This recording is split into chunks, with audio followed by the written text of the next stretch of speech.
Betul ya.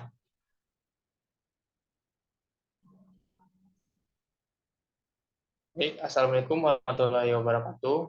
Kami dari kelompok 4 akan mempresentasikan tentang hasil kelompok kami, yaitu tentang e-commerce yang beranggotakan 2 orang, yaitu pertama Hafiz Naufal Nawawi 2011-0028, yang kedua Rumpi Lembewas 2011-0045. Ini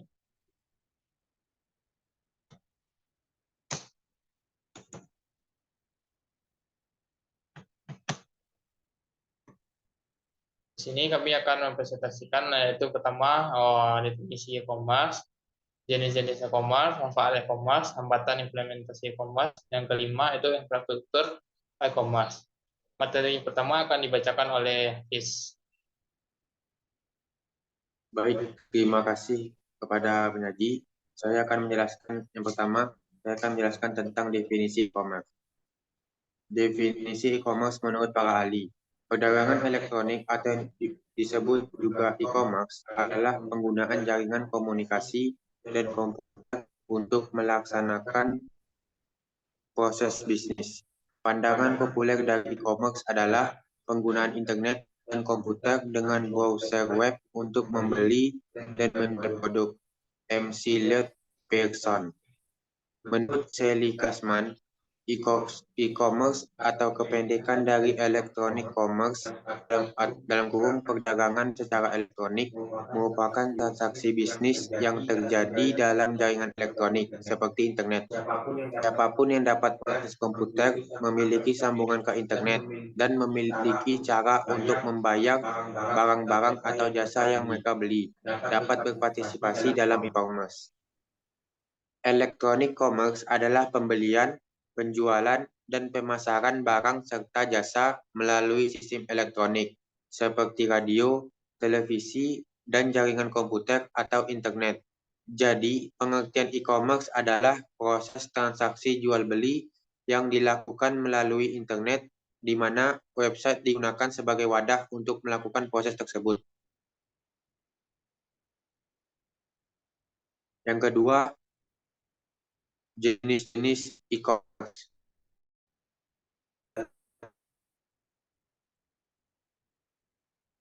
Jenis-jenis e-commerce terbagi 1. Business to business. Dalam kurung B, 2B.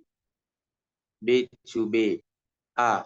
Trading partner yang sudah saling mengetahui dan antar mereka sudah terjalin hubungan yang berlangsung cukup lama. Informasi yang dimiliki hanya ditukar dengan partner tersebut. Yang B. Pertukaran data dilakukan secara berulang-ulang dan berkala dengan format data yang telah disepakati bersama. Yang C. Salah satu pelaku tidak harus mengirimkan mereka lainnya untuk mengirimkan data. Yang D. Model yang umum digunakan adalah peer-to-peer, di mana processing intelligence dapat didistribusikan di kedua pelaku bisnis. Yang kedua, business to consumer. Dalam kurung B2C. Yang A, terbuka untuk umum, di mana informasi disebarkan secara umum pula dan dapat diakses secara bebas. Yang B, servis yang digunakan bersifat umum, sehingga dapat digunakan oleh orang banyak. Sebagai contoh, karena sistem web sudah umum digunakan, maka servis diberikan dengan berbasis web. Yang C, servis yang digunakan berdasarkan permintaan, produsen harus siap memberikan respon sesuai dengan permintaan konsumen. Yang D, sering dilakukan sistem pendekatan client-server.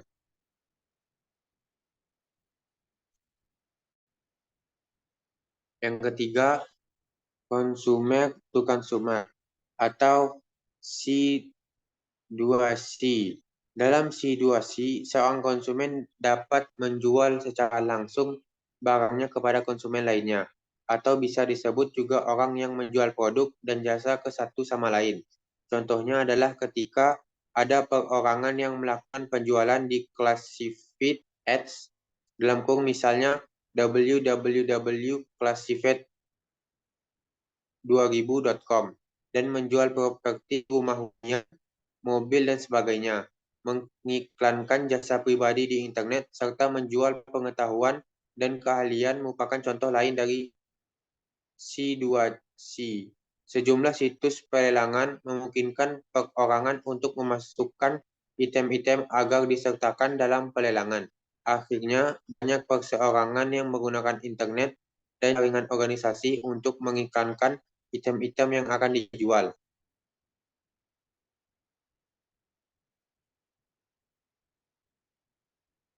Yang keempat, customer to business atau B2C. Customer to business adalah model bisnis di mana konsumen dalam kurung individu menciptakan nilai dan perusahaan mengkonsumsi nilai ini. Sebagai contoh, ketika konsumen menulis review atau ketika konsumen memberikan ide yang berguna untuk pengembangan produk baru, maka individu ini adalah yang menciptakan nilai bagi perusahaan jika perusahaan tersebut mengadopsi inputnya. Sebagai contoh, preselling.com merupakan situs yang memungkinkan seseorang menjual barang kepada perusahaan.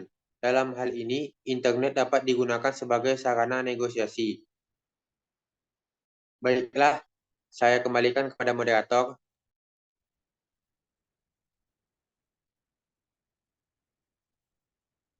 Baik, selanjutnya saya akan menjelaskan yaitu manfaat e-commerce. Satu, manfaat e-commerce dalam bisnis yaitu dapat meningkatkan market expenses atau pangsa pasar. Yang kedua, menurunkan biaya operasional operating cost. Yang ketiga, melebarkan jangkauan atau global research. Yang keempat, meningkatkan customer loyalty. Yang kelima, meningkatkan supply management. Manfaat e-commerce untuk pelanggan.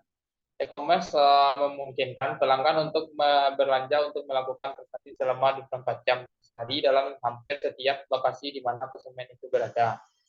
Pelanggan juga dapat memiliki banyak pilihan barang yang ingin dibeli pada saat mengunjungi situs dan melakukan perbandingan harga dengan perusahaan lain. Pada saat memilih barang secara online, pelanggan tidak perlu mengantri untuk mendapatkan barang. Keuntungan e-commerce sebagai berikut. Yang pertama, bagi konsumen yaitu harga lebih murah, belanja cukup pada satu tempat. Bagi pengelola itu efisiensi tanpa kesalahan dan tepat waktu, ancaman menggunakan e-commerce. Manfaat untuk pelanggan. Ada beberapa bentuk ancaman yang mungkin terjadi pada dalam e-commerce. Yang pertama yaitu planning, yaitu memasukkan sesuatu ke dalam sebuah sistem yang dianggap ilegal tetapi belum legal di masa yang akan datang. Yang kedua, sistem penetrasian adalah orang yang tak berhak melakukan akses ke sistem komputer dapat dibolehkan melakukan segala sesuatu sesuai dengan keinginannya. Yang ketiga itu communication monitoring, yaitu seorang dapat memantau semua informasi rahasia dengan melakukan monitoring komunikasi sederhana di sebuah tempat pada jaringan komunikasi. Yang keempat itu communication tampering, yaitu segala hal yang membahayakan kerahasiaan informasi seorang tanpa melakukan penetrasi serta mengubah informasi transaksi di tengah jalan atau membuat sistem server palsu yang dapat menipu banyak orang untuk memberikan informasi rahasia secara sukarela. Hambatan implementasi e-commerce.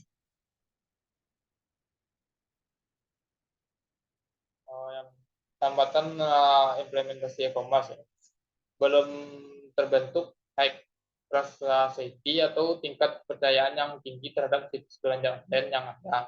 Ini disebabkan karena masih banyaknya penipuan-penipuan yang terjadi pada saat konsumen belanja secara online. Pada umumnya, harga tidak bisa ditawar lagi. Tidak seperti pasar tradisional, proses transaksi melalui proses tawar-menawar.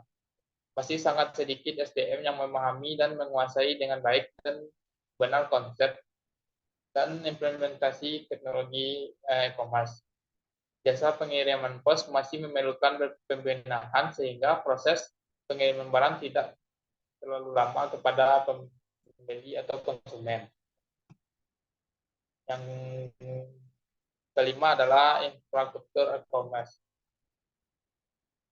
Yang pertama yaitu infrastruktur jasa bisnis. Jasa bisnis umum terdiri dari keamanan kartu cerdas atau autentikasi, pembayaran elektronik, dictory atau katalog. Yang kedua, infrastruktur distribusi informasi jasa pesanan meliputi EDI atau elektronik serta interchange, email, hypertext, transfer protokol. Yang ketiga, infrastruktur publikasi jaringan dan kandungan. Itu multimedia mencakup HTML, Java, Flash, WWW, BRML, PHP, ASP, dan lain sebagainya.